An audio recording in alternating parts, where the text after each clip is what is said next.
Sit down. I will tell you a story that comes from Africa.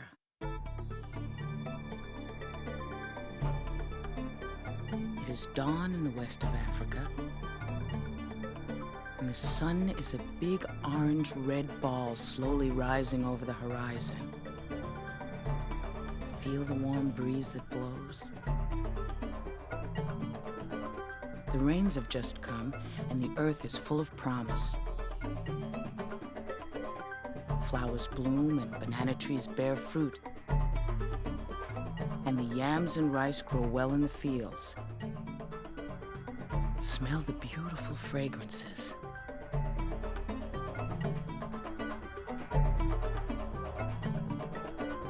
Look, the animals gather at the river.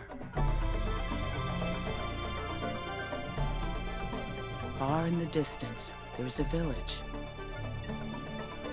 The smoke from the cooking fires makes a trail in the sky. Listen.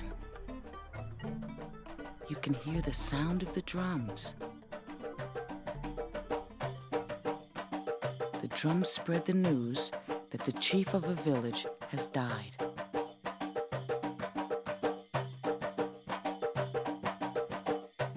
All of the people and all of the animals for miles around hear the message of the drums.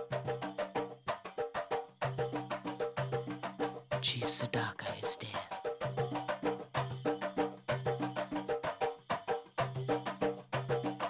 A palaver, that's a meeting, is called, and all the elders of the village gather to decide what to do.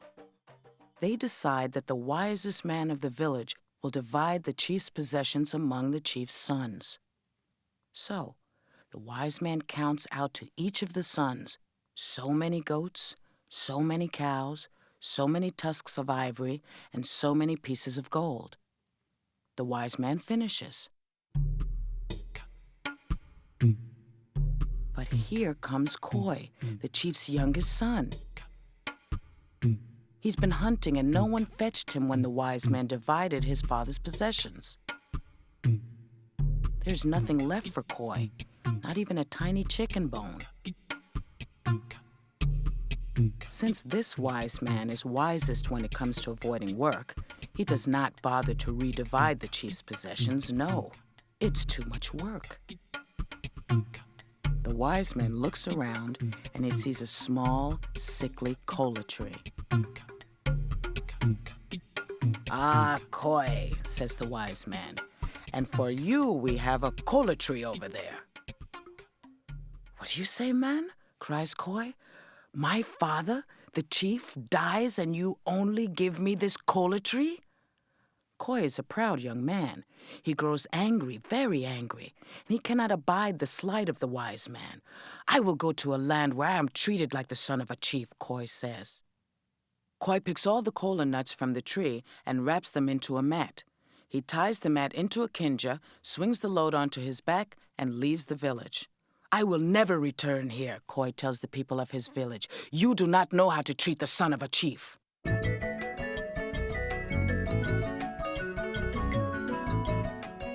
Koi walks for 9 days with the kinja on his back. The kinja is a heavy load, but the jungle makes good music for him to walk by.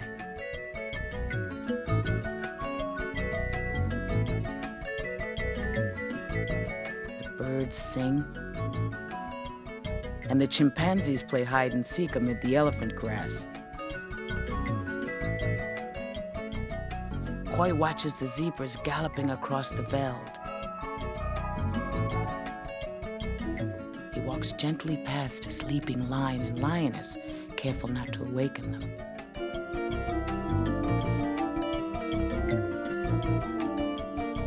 Koi comes to the foot of a mountain. It's a big mountain with a peak hidden by clouds.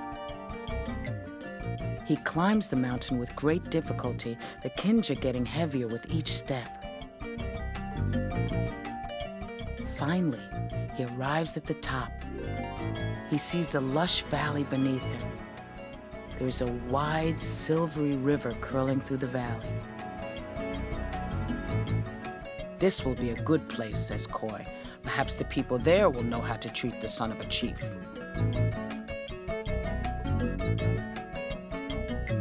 Koi makes his way down the slope. He sees a large snake, but the snake does not see Koi.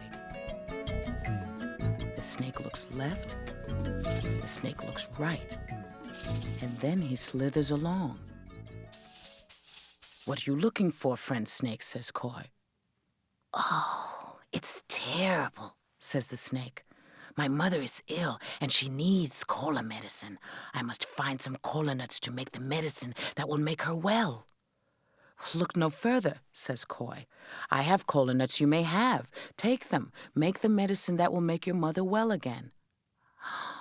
"Oh, you've saved my mother's life," said the snake. "Thank you so very much." "It's nothing," says Koi. "Go quickly now. Your mother needs the cola medicine." Koi walks down the mountain, happy that he can help friend snake.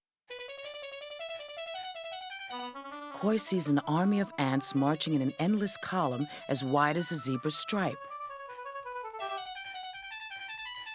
Koi steps aside to let the ants pass. And as the column passes, he hears a tiny, high-pitched voice. "Do you know where we can find a cola tree?" asked the leader of the ants. "We made a most unfortunate mistake. We ate the forest devil's cola nuts, a whole basketful, and we must replace them or else the forest devil will trample us with his gigantic feet." "How many do you need?" asked Koi. "He says he wants as many cola nuts as he has fingers and toes. Let's see. I have 6 feet and 4 toes on each foot." "The forest devil is a person," says Koi. "He has 10 fingers and 10 toes. You need 20 cola nuts."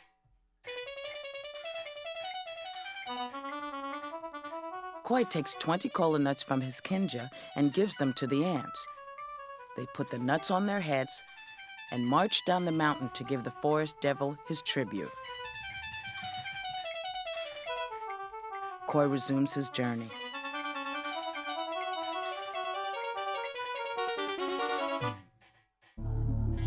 At the base of the mountain, he encounters an alligator.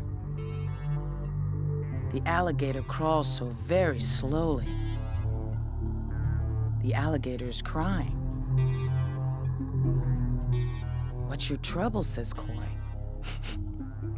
"I accidentally ate the Rainmaker's dog," says the alligator. "I am doomed. If I had only known it was the Rainmaker's dog." "Well, what difference does it make?" says Koi. "To eat any dog is bad enough, I say." "What difference does it make? The difference is that the Rainmaker says he'll strike me dead with a lightning bolt unless I deliver him a kinja full of cola nuts by sunrise. And there are no cola nuts on this side of the mountain. It'll take me 2 days to find the cola nuts." "Well, how do you know there are no cola nuts on this side of the mountain?" says Koi. Koi unwraps a corner of his mat to show the alligator his kinja full of cola nuts. "Why, you have many cola nuts," says the alligator. "Yes, and I will give you the entire kinja full. You need them more than I." So Koi fastens the kinja to the alligator's back, and the beast hurries to pay his debt to the Rainmaker.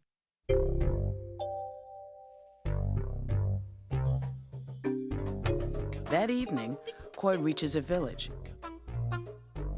The guard asks, "Who comes to the village of the great Chief Folliculi?" Koi stands proudly and answers, "I am Koi from the land beyond the mountain. I am the son of Chief Sadaka." Now Koi is covered with dust and his legs were scratched from the rocks on the mountain. He does not look like a chief's son. "I have run away from my home because the people there do not know how to treat the son of a chief," says Koi. "May I be a guest of your village?" "Son of a chief," says the guard. "You look more like the son of a hyena." As Koi speaks to the guard, many people from the village gather to see the visitor. "He's very dusty," says one old woman. "He's no son of a chief. He's just an asu, nothing but an outcast." "Yes, he's just an asu," says her husband, "and he'll bring us bad luck, too." "Send him away," says another man. Let's eat 'em, says a very large and fat woman. Let's bury 'em in the anthill, says a tall man. No, let's feed 'em to the crocodiles, says another man. I say cook 'em in the pot, replies the very large and fat woman. The villagers like the fat woman's suggestion. They seize Koi and take him away to the pot, and they chant, "He's no son of a chief. He's merely a thief. There's nothing worse than an Asu with a curse. Let's have a great big feast." Or a little one, at least. Koi's body shakes with fear. Surely this village does not know how to treat the son of a chief, he says. And a man dressed in a leopard robe emerges from a hut. It's the great Chief Folliculi. "What do we have here?" asked Chief Folliculi. "I am Koi, the son of Chief Sadaka from over the mountain," says Koi. "I ask if I may be a guest of your village, and your people take me to the pot to cook me." The very large and very fat woman shouts, "He's no son of a chief, he's an Asu. Let's cook him." The villagers agree. They chant, "He's no son of a chief. He's merely a thief. There's nothing worse than Asu with a curse. Let's have a great big feast." Or at least a little one. "Wait," says Chief Folliculi. "We shall test him first to see if he is truly the son of a chief." Koi breathes a sigh of relief. Chief Folliculi speaks. "If the boy chops down that palm tree so that it falls towards the forest instead of toward the village, we will let him go. If the palm falls towards the village, we cook him." The chief's people laugh. The palm leans so sharply towards the village, it looks as though the slightest wind will topple it. Koi shudders and sweats. This test is impossible. He must think.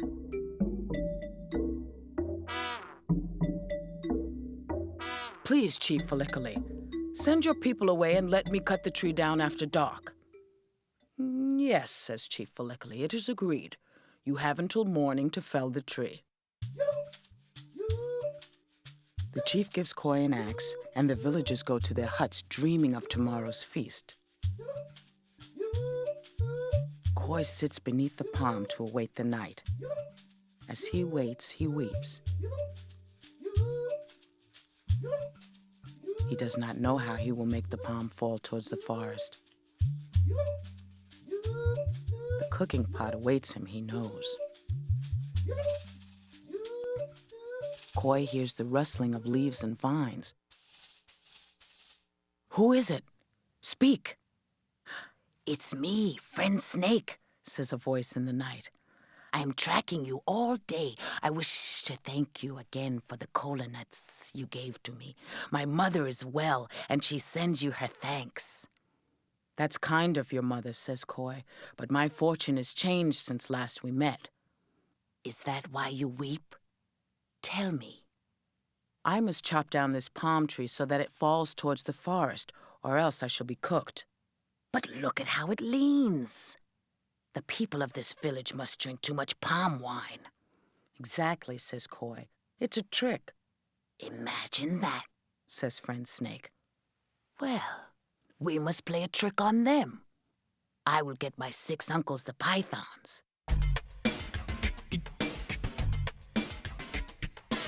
The pythons are Africa's biggest and mightiest snakes. At moonrise, Friend Snake returns with his 6 uncles, the pythons. The great snakes wrap their tails around the leaning palm tree and wrap their necks around the nearby bombax tree. Koi chops the palm with all his strength.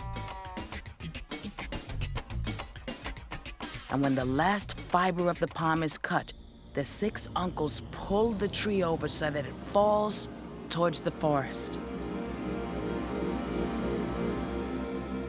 Chief Folliculi wakes up the next morning, and his people follow him to see whether Koi has passed the test.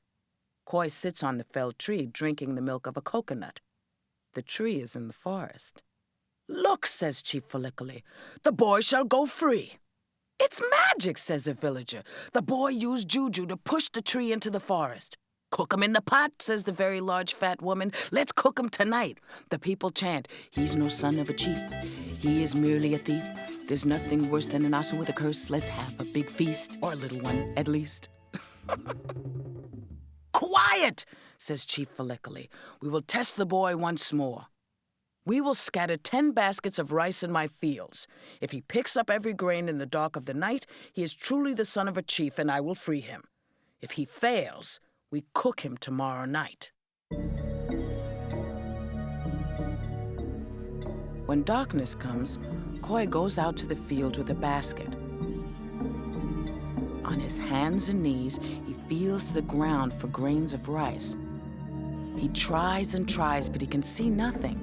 It's an impossible task. Koi feels hopeless.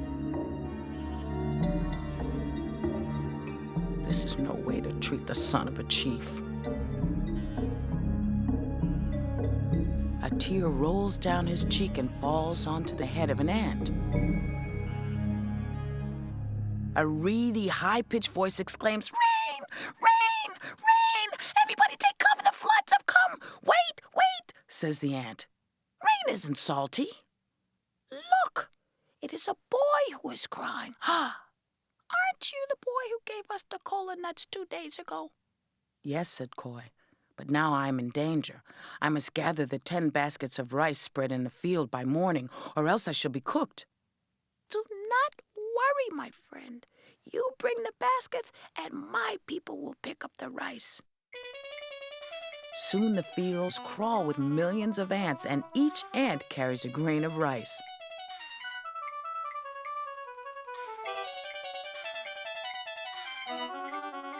The next morning, the 10 baskets of rice sit before the hut of Chief Folliculi. Koi sits in front of the baskets eating a wild plum. "You perform well," says the chief. "Now you go free." The people of the village surround Koi and Chief Folliculi. "He's a sorcerer," says one villager. "He's the devil," says another. "Whatever he is, he cheats us of a feast," says still another. "Let Chief Folliculi free him," whispers the very large and very fat woman to the very short man. "We will catch him outside the village and cook him ourselves." Koi hears what the fat woman says. He speaks to the chief. "I'm afraid to go.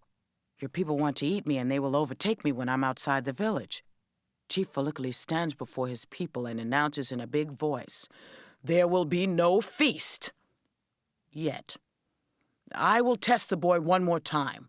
I shall throw my medicine ring into the deepest part of the river, and if he brings it back to me, will you honor him as the son of a chief?" The people of this village are pleased. In one voice they chant, "We promise, Chief Folliculi, we promise, we promise." The chief raises his arms over his head. There is silence. "It is decided," says the chief. Chief Folliculi and his people go to the river. The chief throws his medicine ring into the deepest part. Then all go back to the village, leaving Koi alone on the bank. Koi looks at the deep, dark waters of that river. "Even Chief Folliculi tries to destroy me," says Koi. "I do not even swim." Koi wades into the river. He sees a long gray nose of an alligator gliding towards him. Koi is frightened. The alligator grins when he sees Koi.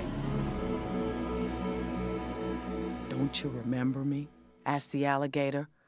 "I'm not so sure," said Koi. "All alligators look the same to me." "You gave me your kinja full of Kola Nuts and saved me from the wrath of the Rainmaker," says the alligator. "Oh, I am glad that you still live," said Koi. "As for me, this is the night before I die. I must bring up the chief's medicine ring from the bottom of the river by dawn, or I shall be cooked." "You don't say. Perhaps I can help you. I think I swim a little better than you." The alligator dives under the water and comes up with a small clam shell. He dives again and brings up a fish. The alligator dives in and out and in and out of that water all night. When the sun begins to rise, the alligator comes up for the last time. He has nothing. It's too late. Chief Folliculi and his people will arrive in moments. Koi is certain he will be cooked. I thank you, alligator. You've helped me as though you were my brother. But it's no use. I will be cooked. Then the alligator smiles. Looped on one of his biggest and sharpest teeth is Chief Folliciuli's medicine ring. "That is it!" shouts Koi. "That is it!" Koi takes the ring and dances with it to the village.